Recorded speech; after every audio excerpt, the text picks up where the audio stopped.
Então, gente, nosso último vídeo agora vai um pouquinho abordar o século XX, com a formação dos movimentos negros, e o século XXI. Eu terminei o último vídeo falando como o governo brasileiro passou a implementar leis eugênicas. O que significa, né? Só para recordar.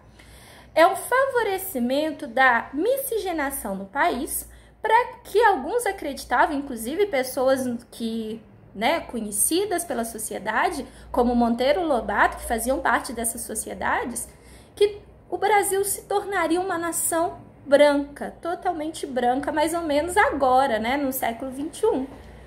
Só que confrontando todos esses dados dessas pessoas, dessas organizações eugenistas ou higiênicas, por isso que vem desse termo, porque eles acreditavam que o branco é mais limpo, logo é mais puro, e tudo que é negro é considerado inferior. Para lutar em relação a isso, e a uma série de outras coisas que vinham acontecendo e vem acontecendo desde o século XX, foram criados, na verdade, continuaram movimentos de resistência negra, o que a gente chama de movimentos negros ou movimento negro. Eu vou ficar aqui abordando só as partes ruins, não, porque senão é tanta coisa, que senão eu vou gastar 24 horas nesse vídeo, não dá. E eu tô aqui para falar justamente de como esses movimentos negros se tornaram uma força de luta contra essa discriminação baseada em raça, baseada na cor de pele, nas características que nos fazem. Então, alguns movimentos vão ser extremamente importantes para a nossa luta hoje, no século XXI. Começo aqui falando pela FNB, porque é a Frente Nacional, a Frente Negra Brasileira, que foi uma das primeiras organizações coletivas que de fato foram para o campo da política, lá a partir da década de 1930, para lutar a favor dos direitos da população negra no país. E é uma luta, antes de tudo, política. Teve a formação de um partido político, porém com a dissolução, na época Vargas, dos partidos políticos, o FNB extinguiu. Outra coisa importantíssima, que é o TEN, Teatro Experimental do Negro, com Abdias do Nascimento. Eu tô até com o livro aqui, ó, quilombismo dele, aqui, ó. O Abdias, junto com uma organização de pessoas, trouxeram essa questão negra não apenas para a parte política, mas para a parte artística.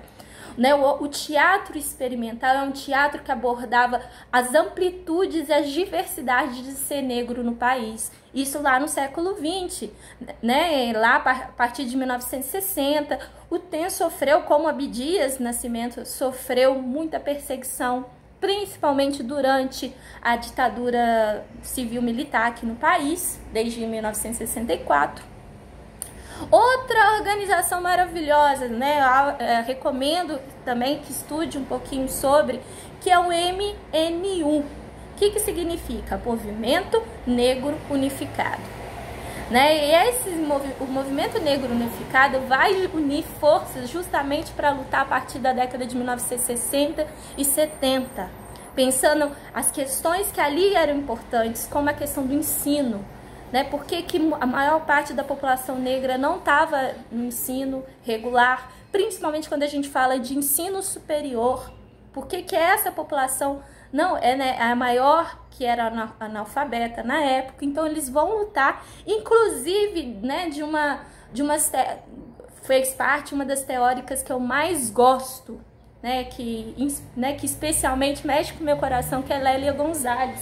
Tem um livrinho dela aqui também. A Lélia, ela vai discutir essa questão da população negra, principalmente pensando a mulher negra na jogada. E esses movimentos e muitas outras vozes aqui que são importantes, na verdade eu estou esquecendo ou deixando de falar da maioria. Essas vozes vão ser importantes para a legitimação e luta da população negra ao longo do século XX e agora no século XXI. Só que hoje, mais do que pensar apenas em algumas organizações, eu falei de 3 conhecidas no século XX, hoje existem inúmeras, né? São várias vozes importantes para a gente discutir negritude no Brasil, entender, né? Porque mais do que a gente, né? Não só o problema do racismo não é um problema só de negros, é especialmente de brancos, né? A gente precisa, de fato, criar uma luta antirracista, né, em relação ao que é mais, né, o que mais essa população é afetada. Por exemplo, a questão do genocídio da população negra. É a população que mais sofre com violência, é a população que é mais morta. Como diz, né, o Mano Brown lá dos Racionais, a cada 23 minutos morre um jovem negro. Né? Isso é uma questão que a gente precisa começar a mexer de fato.